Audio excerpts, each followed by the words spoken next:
by rated SPG. Striktong patnubay at gabay ng magulang ang kailangan. Maaaring may masisirang tema, lengguwahe, karahasan, sexual, horror o droga na hindi angkop sa mga bata.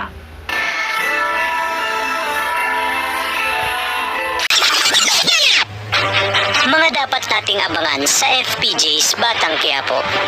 Buna ang loob ni Tess na aminin kay Tanggol ang buong pagkatao nito dahil hindi na makayanan ni Tess ang mga pasakit at masasakit na salitang binabatawan ni Rigor sa kanyang anak na si Tanggol.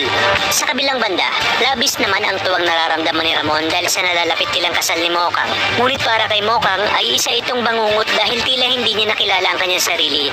Sa dami ng mga dagok na kanyang napagdaanan ay kinakailangan niya ng panindigan ang pagpapakasal kay Ramon.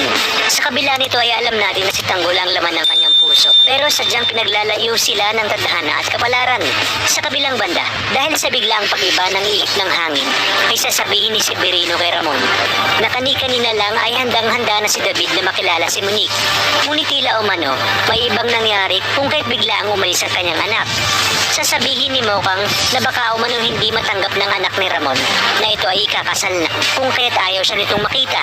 Ngunit igigit ni Ramon at Don Julio na ngayon lang din nila nakilala ang anak ni Ramon kung kaya't hindi pa nila alam kung anong ugali nito at kung ano ang mga tumatakbo sa isip ng anak ni Ramon. Ayon pa kay Ramon, gagawin niya ang anong lahat upang magkasundo si Monique at ang kanyang anak na si Tanggol. Nang marinig ni Monique ang pangalang Tanggol ay muli niyang naalala si Tanggol na kasalukuyang nakakulong ngayon. Kung kaya't napansin ni Ramon na nag-iba ang mood ni Mokang at biglaang itong nalungkot. Itatanong ni Ramon kung may nasabi ba siyang masama. Kaya dito sinabi ni Mokang na wala o mano at naalala niya lang ang kanyang kababata na Tanggol din ang pangalan at nakakulong na nga ngayon dahil sa gustuhan o manong tulungan siya na mapaoperahan ang kanyang tatay Magsing.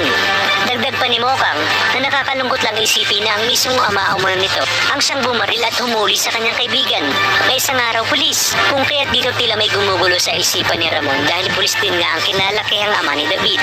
Dito nga ay magsisimula niya ng kaimbestigahan ang sinasabing Tanggol ni Mokang. Ngunit hindi niya ipapaalam kay Mokang dahil ayaw niyang mag-isip pa ito at dahil malapit na nga ang kanilang kasal. Sa inyong palagay, makukumpirma na kaya ni Ramon na ang kanyang totoong anak ay ang siyang tinutukoy ni Mokang bago pa man makapagplano sina Olga at David na ipaligpit itong si Mokang.